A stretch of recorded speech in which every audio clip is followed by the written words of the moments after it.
દિન વિશેષ કાર્યક્રમમાં આપ સૌનું સ્વાગત છે। 26 ફેબ્રુઆરી એટલે વિનાયક દામોદર સાવરકરજીનો નિર્વાણ દિવસ। 26 ફેબ્રુઆરી 1966ના દિવસે મુંબઈમાં તેઓનું નિધન થયેલું। 28 મે 1883માં નાસિક જિલ્લાના એક ગામમાં આ મહાપુરુષનો જન્મ થયેલો। ભારતીય સ્વતંત્રતા આંદોલનના અગ્રીમ હરોળના કાર્યકર, પ્રખર રાષ્ટ્રવાદી, બહુ સારા લેખક, બહુ સારા રાષ્ટ્રવાદી નેતા અને અદ્ભુત વ્યક્તિત્વના ધની એવા વિનાયક દામોદર સાવરકરજીને આપણે એમના નિર્વાણ દિવસે યાદ કરીએ।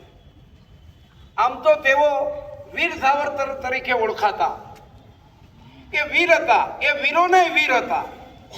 આ એક એવી વ્યક્તિ કે જેને અંગ્રેજો દ્વારા 2 જન્મટીપની સજા કરેલી, એક જ જન્મમાં 2 જન્મટીપની સજા। એ વખતે 25 વર્ષનો કારાવાસ એટલે 1 જન્મટીપ, આવી 2 જન્મટીપની સજા એ વીર સાવરકરને થયેલી। આંદામાન નિકોબારની જેલમાં એમને સખત કાળા પાણીની સજા કરેલી। એક બહુ સારા વકીલ, બેરિસ્ટર હતા અને ભયંકર રીતે અંગ્રેજોએ તેમને જેલવાસ દરમિયાન યાતનાઓ આપેલી। ખાસ કરીને નાળિયેરના છિલકાઓને ખાંડીને એનો પાવડર કરવાનો, આવી સખત મજૂરી। છતાં પણ એ અંગ્રેજ જેલર સંતુષ્ટ ન થયો અને ઘાણીમાં બળદની જગ્યાએ સાવરકરજીને જોતરીને ઘાણીમાં તેલ કઢાવવાનું કામ એમને બળદ તરીકે ઉપયોગ કરીને કરવામાં આવતું હતું। ડૉક્ટર શરદ ઠાકરનું આ અદ્ભુત પુસ્તક છે સિંહ પુરુષ, કે જે આ વીર સાવરકરજીનું આખું જીવન વૃત્તાંત, એમનું આખું જીવન છે એ અદ્ભુત રીતે રજૂ કરવામાં આવ્યું છે। એક વખત હાથમાં લીધા પછી મૂકવાનું મન ના થાય એવું પુસ્તક છે અને વાંચતા વાંચતા આ પુસ્તકના પાના પલળી જાય આંસુથી, એવું અદ્ભુત પુસ્તક છે। આ વીર સાવરકરજી એ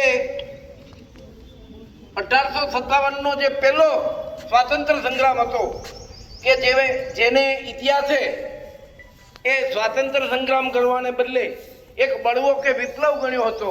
આ સ્વાતંત્ર્ય સંગ્રામના સંદર્ભમાં એક અદ્ભુત પુસ્તક લખીને લોકોને અને ખાસ કરીને ક્રાંતિકારીઓને પ્રેરણા પૂરી પાડવાનું કામ એ આ વીર સાવરકરજીએ કર્યું હતું અને એ સંદર્ભમાં જ અંગ્રેજોને એ આંખના કણાની માફક પૂછતા હતા।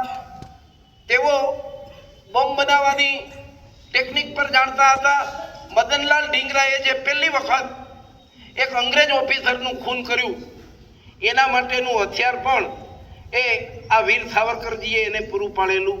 આ એવા અદ્ભુત ક્રાંતિકારી હતા, આ એવા સશસ્ત્ર ક્રાંતિકારી હતા કે જેના નામ માત્રથી અંગ્રેજો ધ્રુજતા હતા। એ જીવે ત્યાં સુધી જેલમાં રહે એ પ્રકારની અંગ્રેજોની માનસિકતા હતી અને એને પરિણામે જુદા જુદા ગુનાઓમાં એમને પકડીને એમને ડબલ આજીવન કેદની સજા કરવામાં આવી હતી।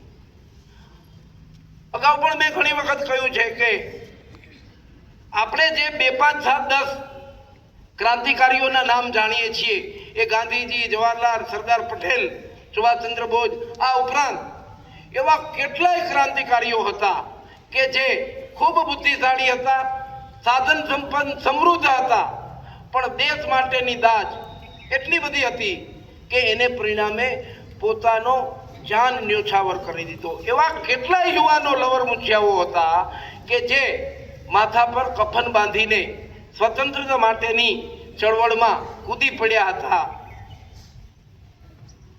મને વાત કહેતા પણ મારું ગળું ભરાઈ જાય છે કે કેટલા યુવાનો ઘેરથી નીકળ્યા પછી પાછા નથી, ખપી ગયા સ્વતંત્રતા માટે।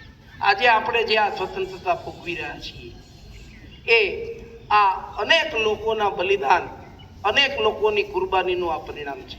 સાવરકરજી એવા અનેક યુવાનો કે જેણે પોતાના જાનની બાજી લગાવીને પોતાનું જીવન ભલે ખપી જાય પણ આ દેશને યુવાની, આ દેશને સ્વતંત્રતા અપાવવી છે, આ દેશને સ્વતંત્ર કરવો છે, એના માટેની એઓ લડ્યા અને એને પરિણામે આજે આપણે આ સ્વતંત્રતા ભોગવી રહ્યા છીએ. લાઇબ્રેરીમાં પુસ્તક છે જ, કોઈને ઈચ્છા થાય તો લઈને વાંચજો. અદ્ભુત છે, અદ્ભુત. ધન્યવાદ. ભારત માતા કી જય. વંદે માતરમ.